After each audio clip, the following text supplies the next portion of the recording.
This is the Bema Podcast with Marty Solomon. I'm his co-host, Brent Billings. Today I'm joining Elle Grover Fricks to reconsider the topic of reconciliation through a Talmudic lens, featuring Reed Dent. Is that normal? It doesn't feel normal. No, but you guys always get upset about how I put the names in order, so I had to put Elle's name in order, but I didn't know where else to put Reed. What I'm hearing is that Reed is going to have a rap break. Exactly. That was my thought. I like being featured. It's like I'm on a track. All right. Well, at any moment that could happen. So stay on tenterhooks, everybody. We're just trying different things till we find something that works. We are in the midst of this series, Talmudic Matthew, or Talmudic Conversations in Matthew. And we are at an episode titled Reconciliation, because that's what we're going to talk about today. Brent Billings has a few verses to read from the LEB for us. Take it away, Brent. Therefore, if you present your gift at the altar and there remember that your brother has something against you, leave your gift there before the altar and first go be reconciled to your brother, and then come and present your gift. Settle the case quickly with your accuser while you are with him on the way, lest your accuser hand you over to the judge, and the judge to the officer, and you be thrown into prison. Truly I say to you, you will never come out of there until you have paid back the last penny. Okay, sounds dire. Where are we in our flow? So in Sermon on the Mount, Jesus brings people into the household of God in the Beatitudes, tells them to walk out Torah, says that none of it is done away with. Then with the Amen episode, he claims divine authority for his interpretation. And then he digs in and he says that disdain for our neighbor, which is not worked out in community, is something which can ultimately force us outside of the camp of God. And he teaches us that if we have a problem with somebody else, what we want to do is find someone with wisdom who can arbitrate. So this verse is kind of the flip side, right? You don't necessarily have a problem with somebody else, but you know or suspect that somebody else has a problem with you. And Jesus invites us into this concept of reconciliation. Big, beautiful, sweeping topic, which we could just muse about for a full hour, I think. Right? We have the story of Isaac at the beginning of the story with the wells. We're called ministers of reconciliation much later by Paulos. So, Reed, do you mind walking us through reconciliation? What does it mean? Why does it matter? Why are we called that? What's it all for? Yeah. So I only have 1 hour? When I think of reconciliation, the first picture that comes to my mind is the embrace between the prodigal son and his father. Mm-hmm. And that is what I think reconciliation kind of is at its core. Is I would call it an embrace, or an active embrace, but not just like in a vacuum. It's something that is moved toward. It's something that is regained. So I think, we think about enemies, people who have wounded us. And this, I want to say, like, I will probably naturally, accidentally just talk sort of in individual terms, but this is definitely much bigger than an individual issue. Right. It is also a people issue, a community issue. Right. But, if I have an enemy, somebody who has wounded me, somebody whom I have wounded, there is, like, we're in a state of hostility. And then I think about moving towards a state of neutrality. And I think the act of forgiveness can kind of get us there, where I'm like letting go of basically like the right or the desire for retribution or to like get even. But that doesn't necessarily mean that I have come to a place of like full embrace with that person. And then I think of reconciliation as that movement from neutrality to that active embrace. And it begins with not counting trespasses. It begins with forgiveness. But I think, and I am sensitive or mindful of people who, maybe they have enemies and they have wounds. And I don't think the biblical mandate is like, well, just get over it, dummy, and go and like be best friends with that person. I think reconciliation is maybe that's the far end. That's what we hope to get to, but it's not the same thing as forgiveness. And I think core to reconciliation is an understanding that, like, if I want to use the word, I guess I'll use the word salvation, or shalom, like peace. Your question, what is the point? I think shalom is the point. Yeah, totally. But that salvation is a corporate phenomenon. And so there can't be any peace for me unless there's also peace for you in the end. Yeah. And so we have to work to be at peace with one another. I think that whole, like, the shalomic sort of everything is in its right place, that we as humanity, we sort of, I think ultimately the picture is we go to the house of the Lord together. And that includes whoever I have been divided from, whoever where there's a rift, and so the reconciliation, the point is for us all to be reconciled together. I think you also mentioned the idea that we are ministers of that. Yeah. From those Pauline passages, which I think are so beautiful and so great. Yeah. Yes. And have their roots in this idea that there is kind of maybe a hostility. He's talking about Jews and Gentiles, and there is this division, there's this hostility that God is reconciling all of us together to himself. And so I think the idea is, like, if we have, he says, you who were once far off have been reconciled. And I think there's like this beautiful personal foundation motivation of, like, if I was far off and I have seen or experienced that reconciliation, then as that works its way into me and that meaning kind of gets all the way down, then I can't harbor animosity forever towards my enemies. That ultimately the hope is there is a desire for us to somehow actively embrace each other, which I think is like the most radical element of Jesus' teaching, in my personal opinion. That, like, that there could be not just like an uneasy Cold War kind of peace, but that there might be like an active, wholehearted, embracing reconciliation between people who had hostility towards one another.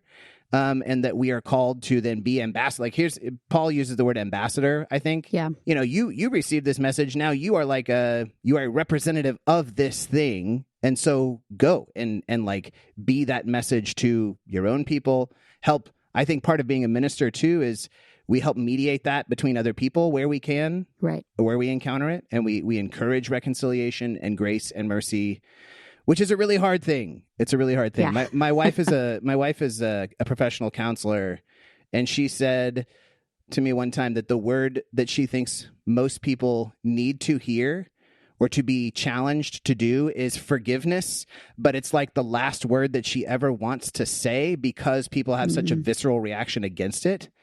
And like reconciliation, I would say even all the more that, like, no, we want you to actually love each other. So there's just a little bit of spitballing, I guess, on reconciliation. Does that get us anywhere near the mark? It does. I love it. I hear you saying that there's like an internal state, and that's forgiveness, right? That's something between you and the Lord and working out, pulling that poison out of your own bloodstream. And then the external expression of that is reconciliation. And when we do the work, the telos of reconciliation, that works itself out in a cosmic way, not just between relationships and community. Yeah, spot on. I love that. I told everybody Reed was going to do his thing, and then we could hang up and say, this has been the Baymonk podcast. Well, I doubt that. Thank you. Laying the groundwork, setting our clocks aright, thinking about why is this important before we see exactly what Jesus says in his particular teaching, in his particular context about how to do reconciliation, which is cool. We're going to throw some Talmud in there, as we always do. But we're going to take this thing phrase by phrase, not even verse by verse, phrase by phrase. So here's our little walkabout. The first line is when you are bringing your doron. A doron is a gift of honor, is what that means. And it can apply to like gifts that are brought to the treasury. It's the word for the gifts that the Magi bring. but he's going to narrow that scope with the next phrase of to the altar. But just one little barb, even before we start out here, Jesus is presuming that we are engaged in public corporal worship of God, that we're bringing our gifts, right? That's the presumption in this passage. He's designed it to be part of our regular rhythm, right? A temporal landmark, social landmark, where we get to check ourselves and be like, wait, am I in shalom? Like you said, Reed, am I in wholeness with everyone in my community? So, little question to start off. Are we in a physical worshiping community where we regularly bring gifts, do communion, whatever that looks like? And if not, what kind of landmarks do we have? That's going to be different for everybody, but just want to toss in there that that's Jesus's presumption, is that we're meeting together in worship and that would be part of our landscape. So if it is the presumption, then why is it translated if? I think there's an if-when-ness to it. And I think there could be something prophetic in that if, something sassy about that if. You know, like if you're bothering to come and show up to the worship of God, make sure you're doing XYZ first. Make sure that you're not sowing contention everywhere you go and then you bother showing up. So I think it's a little bit of sass, potentially. I think it's also possible that just where it says, therefore, if you present your gift at the altar and there remember, like the if might be applying to the second part, like, right. If you're there, and it's a compound like phrase here. So not just if you're there, but if you're there and you remember that you have something or that someone has something against you. Right. Yeah, never mind. I like what Reed says better. Strike that. Moving on. Well, no, I think there could be, I mean, when you're in front of an audience that you would make an assumption about, and then you say it as if it's not necessarily an assumption, I think that cuts a little deeper. So if he's trying to like convict the people about what they're doing and how they're engaging this practice, like, yeah, if you do that, it's like, what are you talking about? If we all do that, Jesus. Yeah. Right. Yeah, So that's a good point. I can see the sass in it. Yeah. Both and thanks, Brent. Never mind. My point was great. Never mind the never mind. Okay. Next phrase is to the altar. So if doron is more general, it totally would have worked if Jesus had said, if you're bringing your doron to the temple, or if you're bringing your gift to the inner courts, so where you deposit your tithes. So why did he narrow it down to the altar specifically? Well, if we've succeeded in our eyes not glazing over when we're doing our annual Bible reading plan, which might be helped by listening to the Text and Us podcast. Ding. You might know or remember, ding, ding, ding, another pen there. Exodus 20:25 and other passages has specific law that says, if you have brandished iron over the altar, you have profaned it. And then Makilta Exodus, so expansion on Exodus, says, from undamaged stones you shall build the altar. That is from stones that bring peace. The context of this is when we actually dig into the chapters which involve the building of the tabernacle, we see all sorts of symbolic, spiritual imagery, and where God has very specific ways that he wants his dwelling place to be put together. And it's not just because God is a incredible artisan, though he certainly is. The words that are employed for like the weaving of the curtains is they must be bound in friendship. So he has all of these kind of mundane feeling instructions, which to us just feels like reading the longest IKEA manual ever, right? Where you're like, I don't get where that would go, but okay, fine.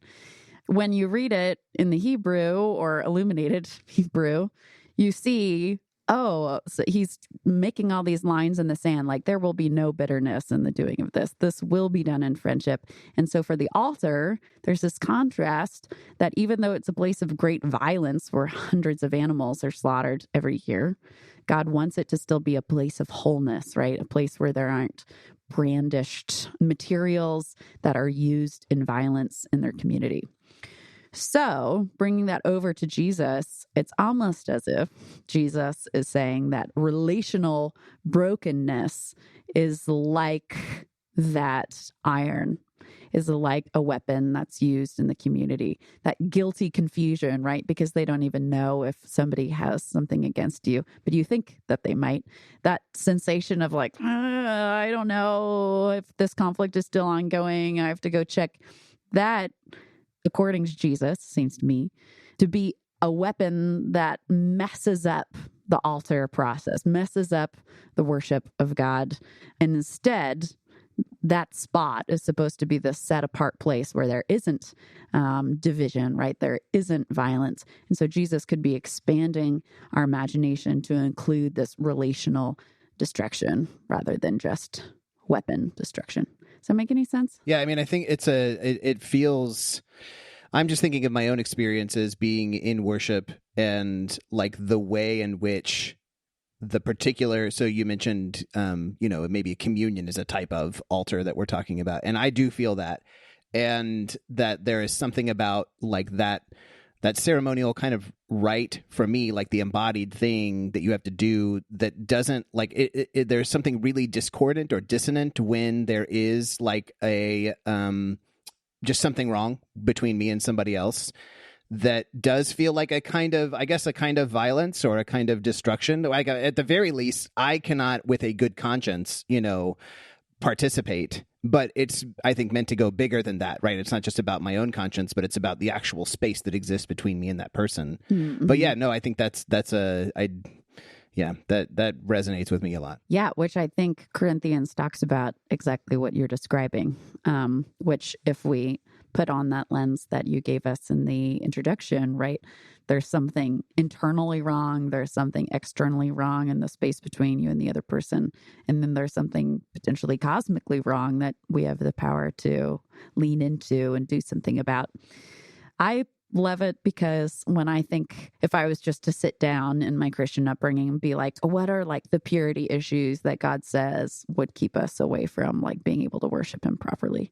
I'm not sure that this would be the first thing, right? Like whether all my relationships are marked by wholeness or not. I think for a lot of us, like our concept of faith is just way too like individual, way too insulated for that to even register. Everything is about me and God. It's kind of why I love those passages from Paul, because they actually draw like an extremely like unbreakable link between to be reconciled to God is to actually be reconciled to one another. And that one can't be without the other. Right. Yeah. Very First John too. Like, you're not loving your brethren, you're not loving God. Sorry. Yeah. Dead on. Uncomfortable.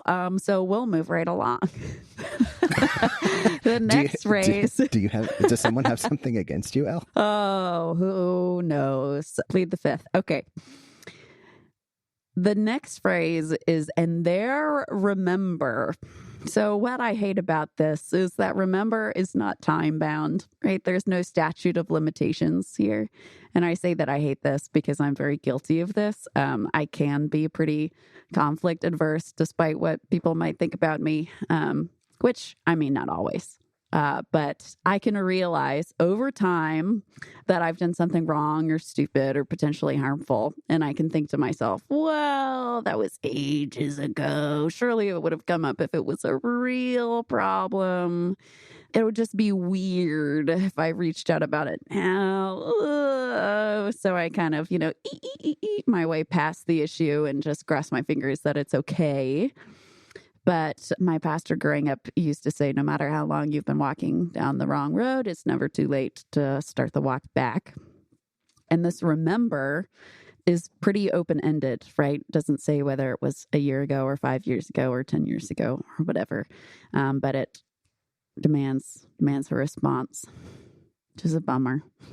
There's part of me that there's like this, I can hear the like hipster pot-shotting kid in the back of my brain who's like, oh, so like everything ever that anybody might have had a problem with you, like is that like your responsibility like all the time, like but I think there's a real like element of the spirit here that is like the conscience speaking. And when we I think, no, of course not everything, but in that moment, like, like if the Spirit prompts and it's like, yeah, but this thing, and then you have a choice to make whether you're going to engage that or slink away from it.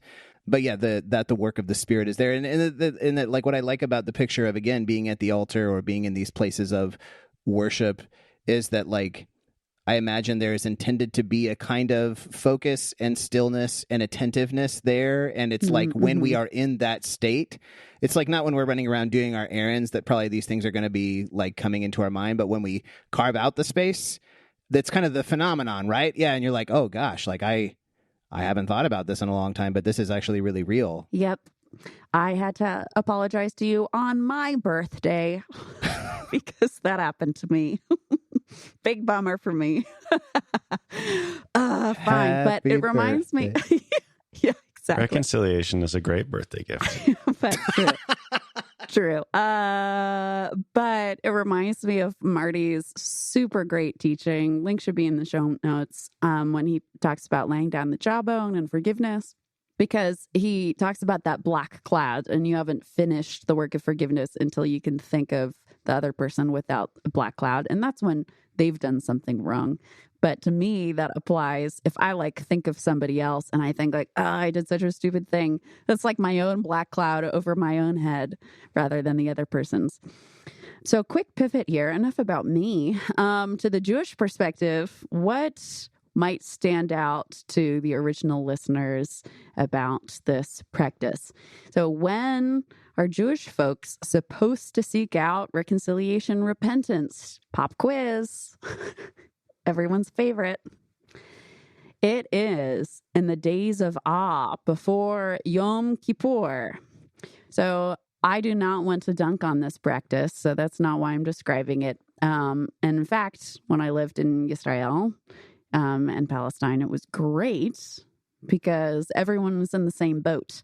When you have to go make confession, it's not to like a priest in a box somewhere. You have to make confession to your friends, your acquaintances, your enemies. You're sending a bunch of texts. But when you do so, you know that you're also going to get a lot of texts, right? So when you get that text, you want to say, oh yeah, totally fine.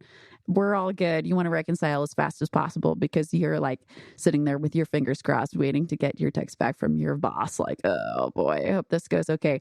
So the like camaraderie of you're all in it together is really lovely culturally. And also it has a scary component where if you don't reconcile, your name gets wiped out of the book of life, which is a big bummer. So what's interesting, though, is that Jesus doesn't subscribe to waiting for that door to be kicked open to be like, okay, time to sit down and evaluate how have I been dumb to people in my life this year, right? He says, you remember? You go. I just clapped. I don't know if that'll make it on. Sorry. But if the Spirit brings something up, like we were just saying, when you're in this holy place, surrounded, doing the things of God, and God brings something to mind, you do not wait potentially a whole year until next September, next Elul, or wherever. You need to go in that moment, disrupting the temple service completely.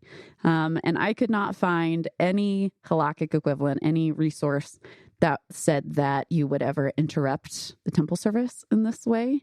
So Jesus is his first radical thing he's doing here is being like, the thing that you think that God really wants you to do, not as important as reconciling. So I have a question. I'm imagining, when you're in line, like at the grocery store and somebody's checking out ahead of you and they're like, oh crap, I forgot to get this thing. And like the entire process for everybody stalls out because they have to go and take care of whatever they forgot, or maybe they left their, card in the, is it like is this disruption going to then also affect like everybody else who is there trying to bring their gift to the altar? Yeah, the priest is standing there. You've got the singing crew of the Levites. It's just like record scratch. People are checking their watch. Yeah, you have to give your animal, which is still alive, by the way, in the sequencing, to the priest while you go run off. Or you have to like run out of the building carrying your goat. Sorry, could you hang on to this 1 second? And it's just standing there like kind of bleating while... Precisely.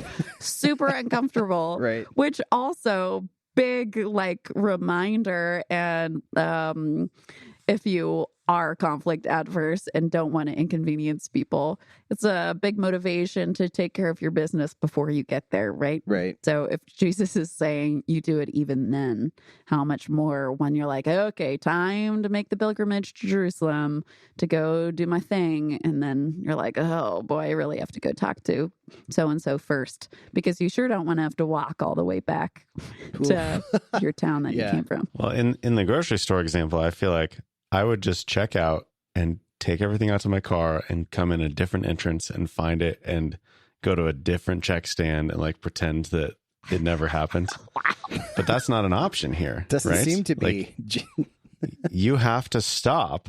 You cannot continue if you remember something. Very socially awkward. So what does that say about God's character? I don't know that I have a perfect answer to that, but I do love mulling on it. That what are the things that God is worked up over? What is he willing to set aside the importance of in order that relationship might be restored? Almost like what you were saying, Reed, that this is a cosmic way of putting the world back together that's more important to him even than us like working through our atonement. Right? Because that's what some of the temple sacrifices are. They might have been other ones, right? But potentially the biggest one that we would be uncomfortable with is stopping your atonement sacrifice. Your sin offering would be a big deal. Okay, what are you remembering? You're remembering that your brother has something against you. Oh, man. How wide of a definition do we have to give to brother here? Unfortunately. It's very lawyerly of you. As discussed in previous episodes from the city, ach refers to anybody in your community. Sorry, Brent. Boom. Boom. Boom. The given here, if you're remembering that your brother has something against you, is that if you have something against somebody else, you've already gone to them, right? We had that in the previous verse. That's when you have the agency of like, hey, I've got a problem with you. I've got some anger. We need to work this out with our local judicial community. But here we see when someone has something against us. This is really interesting to me in our cultural milieu. A lot of tension here because it's true that we can't control other people and get them to do the right thing and get the person to come to us. Because if they were following Jesus's previous commandment, then they would have done that already, right? But we don't get to then just like wish or complain that the other person isn't following the commandment like they're supposed to. We don't get to sit on our heels and say like, well, that's their problem and their business if they're mad at me. Which again is everywhere around, at least me and my milieu and the millennial folks, you know, especially in self-help spaces. There's lots of focus on not being codependent, which is still also true. You know, Jesus doesn't say if they're mad at you, you need to also like get mad and panic and freak out. But he does give us the agency about what to do, even if the other person isn't doing the right thing, right? We don't get to just like shrug emoji into the sunset and become narcissists who only think about ourselves and walk around being like, deal with it. It's like in, these different kinds of engineering or mechanical processes. When it's like a critical process, there are redundancies and fail safes for like the really important stuff. And so it feels like that to me here. Like the reconciliation or the peace between folks is so important that we're going to cover it like from both ends and make sure if one slacks out on their particular responsibility, the other one is going to actually cover it for them so that peace can hopefully happen. And that's exactly how crucial it is. Like, no room for error or failure here. It's actually on everybody. Right. Communal perspective there. I love it. It makes me think about how even if the other person isn't holding true to what maybe they're supposed to, we're still bound to our values and to our calling. As Reed once said in the best marriage sermon I've ever heard, I am bound and you are free. Yeah. Sure. So not judging the other person and being like, why haven't you done blah, blah, blah, blah, blah, blah, blah, and then like gossiping to other people about it and hope that they hear that and realize that they're supposed to do something, but taking care of what we're supposed to do. Which is so tough because when we are hurt, I mean, how often do we just want to be like, well, it's in their court now. Like, nothing I can do about it, you know? And Jesus is like, pump the brakes. There is something you can do. I'm just imagining if this is a whole community thing. You've got a whole line of people at the altar. Line's going slow. Somebody in the middle looks back, sees somebody come in a line, and like, wait a second. And they look back ahead. They're like, yeah, what's he doing here? He's got a problem with this other guy. If the community is as tight-knit as I think a lot of them would be, yeah, it's like, what are you doing here? You need to deal with that before you offer your own sacrifice. And then what are you doing here if you know he's got the thing against you? Right.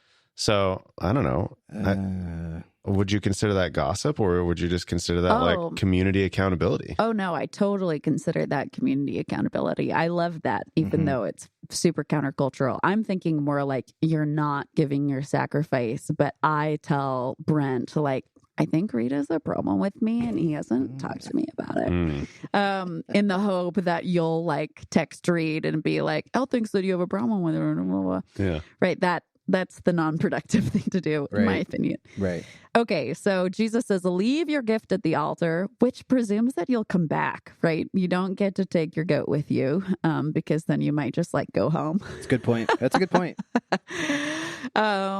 It's expected that you'll return for your goat. So BRB, sorry. But first you must go be reconciled to your brother. So our English word reconciled is from Latin. It just means bring together again, right? And then concile. But in Greek, it's the word dialasso. Dia means through, and lasso means change. So what does that mean? In reconciliation, some kind of transformation, some kind of alchemy is ongoing. Might pop the door open a little bit more if we look at other references. So in Acts 6, it says that Jesus of Nazareth will dialasso the customs which Moshe delivered to us. So they're going through some kind of change. 1 Corinthians 15 says, we will not sleep, but we will all be dialasso, right? It's talking about after death. So we will all be changed is usually how that is translated. So if we are supposed to be going through dialasso, going through some kind of change, that means that reconciliation cannot be a hollow little apology that's like, hey, sorry, I probably shouldn't have said that in that meeting, and nothing really changes, right? That's not reconciliation. It's just a bad apology. So if that's how we know whether we've been successful or not, like, okay, if I've reconciled successfully, something has changed. How do you do reconciliation according to Talmudic tradition? Well, I have 5 steps, and they're all great. Thank you. Finally, a step-by-step in how to fix my relationships. Here is the wiki how. It's going to be tumultuous, but entertaining. Step number 1. You go to your neighbor and you say, I have transgressed against you. And then you say how. So I shouldn't have interrupted you in that meeting, Reed. Step number 2, if the neighbor says, that's not true, you didn't interrupt me, everything's fine. Instead of leaving the reconciler to awkwardly fade into the bushes, the neighbor is supposed to say, we are reconciled. And then the neighbor blesses them. Which is lovely. Love that. If you think about the that. definition of blessing. Yeah. So it doesn't leave room for awkward, like, he said that everything was fine, but I feel like it's not. You know, it's like the blessing is like, well, if they secretly hated you, it probably would have been tricky to say we are reconciled and then bless the person. That's step 2. Number 3, though, if you're not accepted by your neighbor, you have to form a line of people, which is supposed to be at least 10 people long. And you're supposed to say, I sinned in this way. I interrupted this person's meeting, and yet it has not been recompensed to me. So a little public shame goes a long way. But it's so good because you're both like shaming yourself because you're having to confess to the whole community, but you're also shaming the other person for not going through the reconciliation process with you. And in fact, your neighbor might make you do that. We have records of people saying, you sinned against me in public, yet you want to reconcile in private. Go and fetch those persons in whose presence you have offended me. Then I'll reconcile with you, which is also very baller and very community oriented and not at all comfortable in our individualist world. I was going to say, I feel like the temperature's going up in here. I'm getting uncomfortable. Right. We would, if I was executing this in my regular life, it would be like, hey, do you mind stepping over here with me for a sec? I wanted to apologize for something. And I know that if I said that, the person would be like, oh my gosh, oh, totally. Yeah. And then we'd like go speak in hushed voices. You know? I'd be like, no, Elle, that meeting was really important to me and being interrupted was a big deal. So let's go get our families and all of our friends. Yeah. Call Marty, call Josh. Well, not Marty. They were on the text thread too. Yeah. They need to know this. But what does that gift both parties, right? There's less opportunity in my mind to fester in darkness, right? If you're doing it by yourself and you're wondering on your own, boy, this person said that we're reconciled, but are we really? Or did I do a good enough job like confessing what I actually did? If you bring a whole bunch of people into that room, you have the opportunity for somebody to be like, boo, you didn't just interrupt him. You like were disdainful. You know, you didn't honor him and what he was saying, right? Not just you interrupted him and then you're like, okay. You know? Well, I was going to say, think about the difference though. If it's the one who has been offended, if they're the ones gathering the 10 people versus if I'm the offender, right? And I'm like, I'm going to get 10 people to come with me. Like if it's the other person, then it becomes like potentially this kind of like shame crowd, you know, that's like, oh yeah. But instead, if it's me, then, and I'm going to confess, I'm not looking for them necessarily to like be like, no, you didn't do anything wrong. Like that's the opposite, right? But to kind of help keep things like healthily in perspective and like going in a good direction. A nurturing presence is what you're looking for. If you're going to bring your 10 people, you're going to pick the people who were there, but who are still like rooting for you and cheering for you. Yeah. And I think that's a big difference between the way like church discipline happens sometimes in churches where it's super unhealthy and traumatizing for people. It's like all of the elders have gathered to tell you of your sin, right? Different, which I'm not even saying is always like the wrong move. There's a multitude of different issues that churches have to work through. But what would it look like if the person who is confessing brought their A team with them? And then only also if it's demanded by the person and if the person is not accepting their attempt at reconciliation. Okay, so step number 4. If you have tried this 3 times and the person will not reconcile with you, or if they do, either way, but your responsibility goes for 3 times. Talmud says off of Job 33 that you have still redeemed your soul from going into the tomb, and your life shall yet see the light.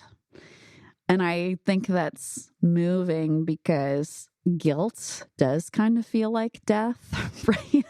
When you have that sinking feeling of, oh my gosh, I can't believe I was such an idiot, or, oh, I really hurt that person and I didn't mean to at all.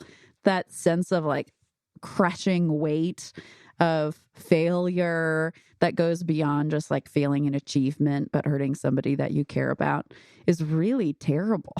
Ephesians talks about like things in the darkness, don't stay in the darkness, you bring them out into the light. And so I think it's helpful that Talmud says, if you've made that attempt to reconcile and you do it 3 times and people have been brought into the situation, the person is still like, nope, then that's between them and God, and you don't have to keep publicly shaming yourself. You just already experienced death to yourself and your own ego, and now you can trust that you have done what God requires of you. I mean, if you're trying to ask 10 people 3 different times, you know, it's like, hey, I'm really sorry, but like, can we try?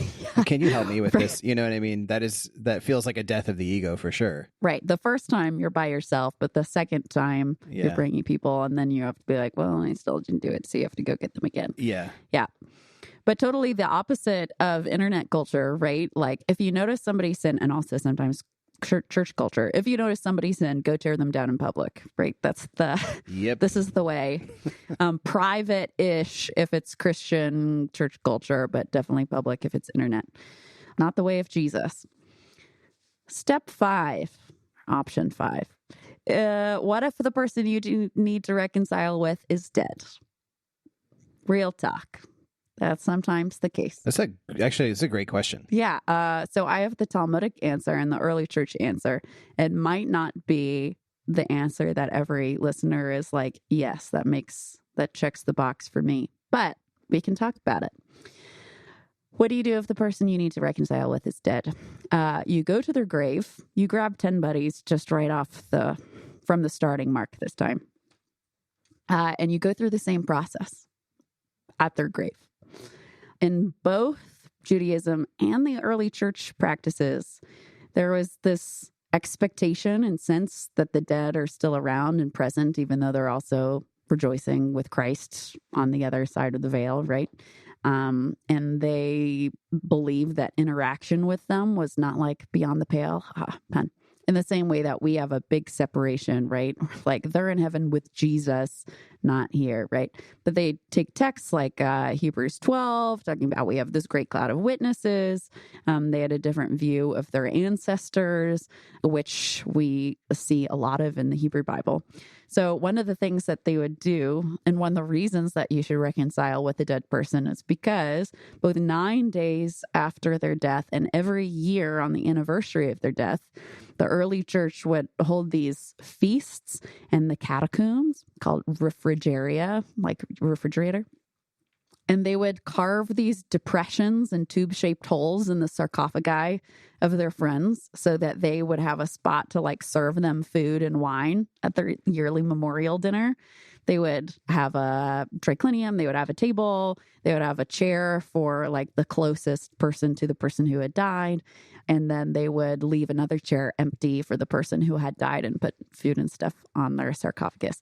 I have a link in the show notes to that, or to a summary that has great footnotes and links in it to read more about that. But very well documented. Some of the church fathers and mothers were concerned about it and whether it was too pagan or not.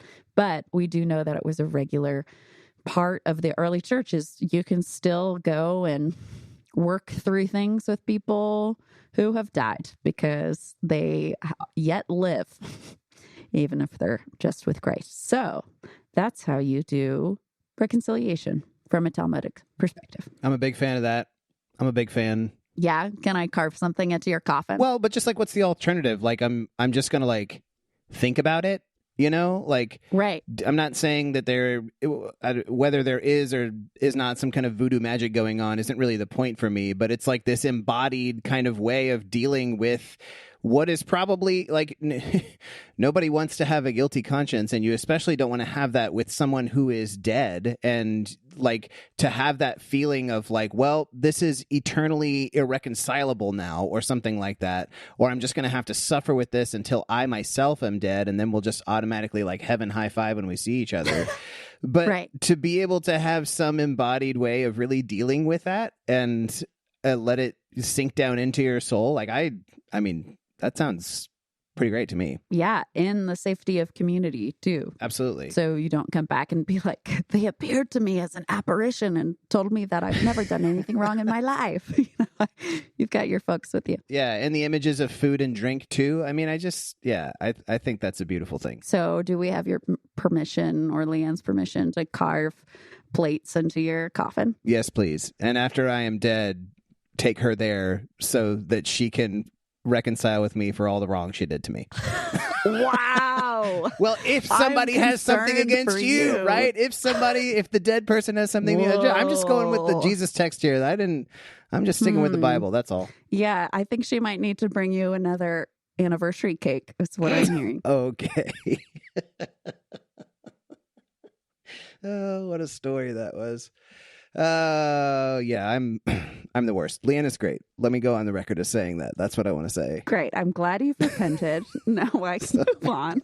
I'm going to need to get 10 friends and go talk to her. I'll think about being one of them, but I'm not sure I won't be on the team. Okay. The next phrase is settle the case quickly with your accuser while you are with him on the way.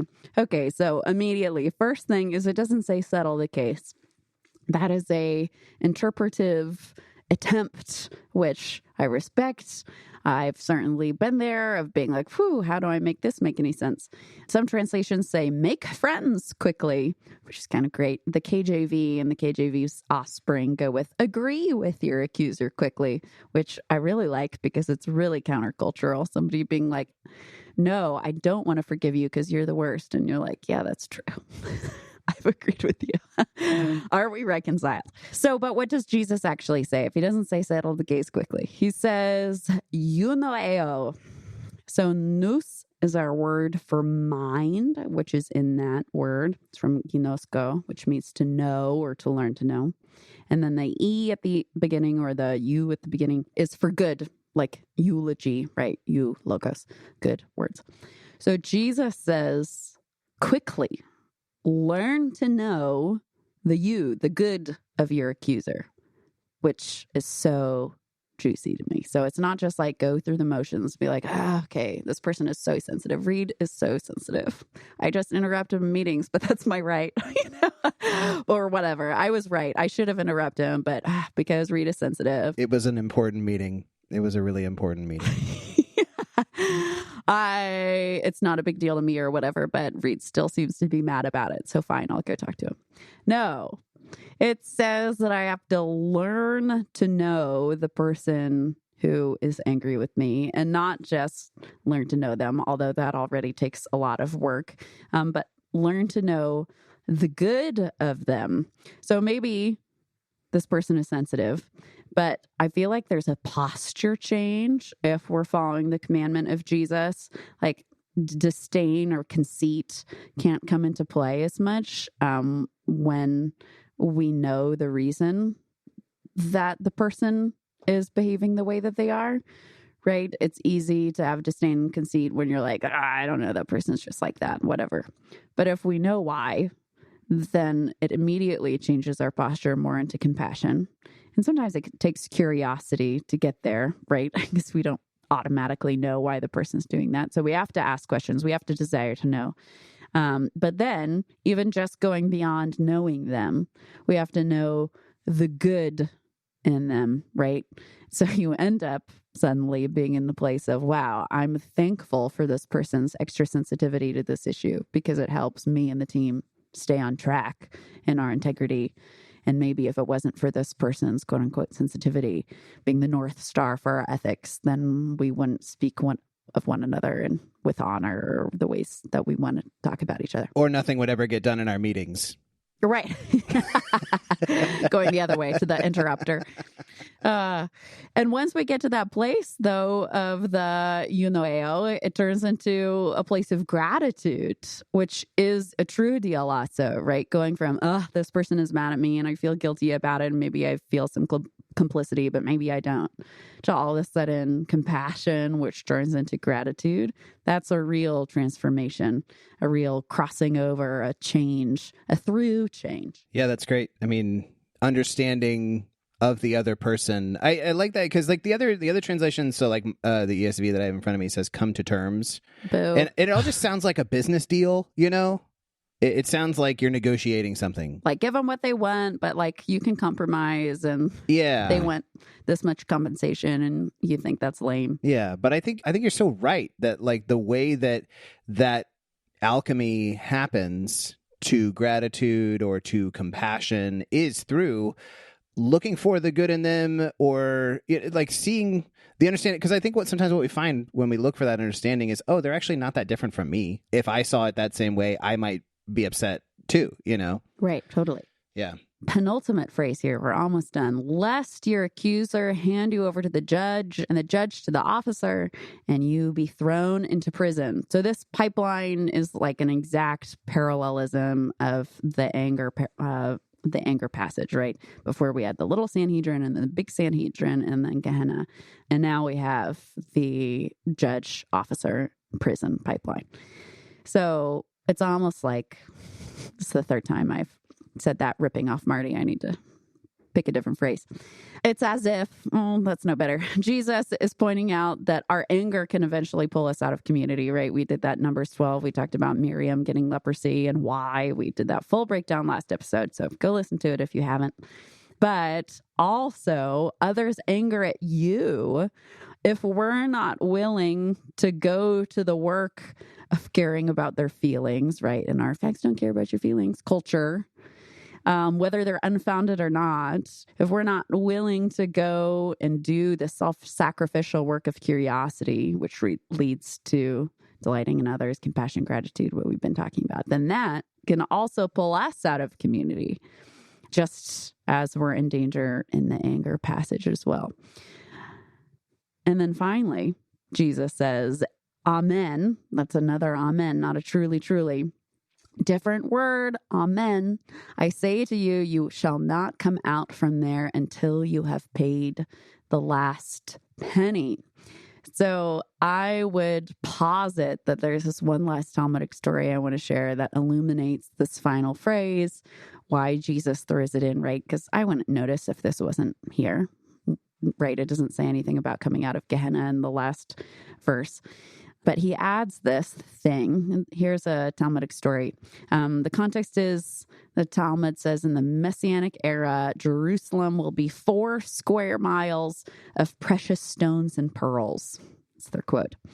So in this story, there's an issue of unpaid debt between a creditor and a debtor, but they live in the Messianic era. And so they say, let's go talk it out with the king, the Messiah, in Jerusalem. When they're on the way, they reach the city limits of Jerusalem and they find all the precious stones and pearls. And quote, then the debtor takes 2 of the pearls and says to the creditor, do I owe you more than these? And the latter answers him, not so much. It is forgiven. It's remitted for you. So in Jesus's rendition, which he also includes that on the way, by the way, settle the case quickly with your accuser while you're with him on the way, which also reminds me of this story. Like, why is that phrase there? Settle it quickly while you're on the way, because if you get into this death spiral with another person where you're refusing to reconcile, it's possible that you won't have a chance to pull on the abundance of the kingdom of God and the abundance of grace and forgiveness and mercy at a later stage, right? If you don't do the work to go to the person, to have curiosity, to find the good in their perspective and who they are, then you might not get a chance to journey down in the Talmudic imagination, the localized kingdom of God where there's everything that you need to work your way out of an issue. If you're here in your town where there's already a judge and a bailiff and a prison, and you're not willing to do that work of dialasso, of going through your own transformation on an internal level and an external level, then you might not have that chance to pull on the abundance of grace upon grace upon grace later. And rather, you get stuck in a prison of your own making, and you have to work out of that pit penny by penny by penny of human effort, day by day, one at a time. And I think Jesus is saying that when we avail ourselves of the work of reconciliation, then therefore the riches of abundance and grace and forgiveness and mercy, and et cetera, are directly at hand. I think this is the same phrase as in the parable of the unforgiving servant. Mm-hmm. You won't get out until you have paid the last penny. Mm-hmm. I think so. And it seems to be that same idea that you're saying, like, do you reach this point where, you are so far into that spiral, that you can't come back out of it. But it's like a self-inflicted kind of thing, You have an out. There is a way for you, and it looks like reconciliation. It looks like forgiveness. It looks like compassion. and you're not taking it. And it's like this, I'm looking for it now, but anyway, maybe it's not so important to dwell on, but it is, this seems to be a theme in Jesus. Yes. And I think that one's super related. That's Matthew 18. 18, okay. I don't know if Matthew 18 anyway has the pay the last penny, but certainly similar. Like, are we who have been reconciled to God, as you said, quoting Ephesians, how dare we, as members of God's household, not extend that same reconciliation unto others when Jesus, his work of reconciliation included death on a cross, right? And ours probably doesn't include that. So get it together. Get it together. Yeah, it is there. The parable of the unforgiving servant, which comes actually right after if your brother sins against you. It's the reverse of the idea that you mentioned before. Like, you go if they did something to you, and then followed by the parable of the unforgiving servant, which ends with he should not get out until he has paid all the debt, which is the idea of like down to the last penny, like every right. Yeah. So this idea that Jesus, like, he takes these images of forgiveness or reconciliation with a kind of economic debt. It's great. It's great. Good job, Jesus. Brilliant. Woo. Brilliant images. Yeah. That's plenty. I think there's like lots there for all of us to definitely do some wrestling with. Yeah. I got some work to do. Yeah, it's been a while, Brent. Any cold takes to finish out our ep here? No, I'm just thinking about this whole process and who I might need to apply it to. Oh, no. Well, if you need a 10. Yes. I'll bring my kids. What do you do if there aren't 10 that like know you the don't relationship? Have 10 friends. Yeah, well, like I have 10 friends, but like 10 people who would be familiar with the situation, because I assume that's kind of like... Right. More localized friendships than we have today. Yeah. Yep. Just suffer. Just start gossiping more about it first. You're laying the groundwork by gossiping and saying bad things. There you go. Yeah. And then you're like, hey, you might have heard about this situation. Do you think you could... Perfect. Great takeaways. I love it. All right. Well, I'll close it down for now. We've got a couple of items in the show notes. The article in the Biblical Archaeology Society Library that Elle mentioned earlier, as well as BEMA episode 36. If you want to review the drop in the jawbone lesson is in that episode. So that will be on the website at BEMAdiscipleship.com or in your podcast app. It's been a challenging episode, as Jesus tends to do. He cuts to the heart. So we'll leave it there for now, and we'll talk to you again soon.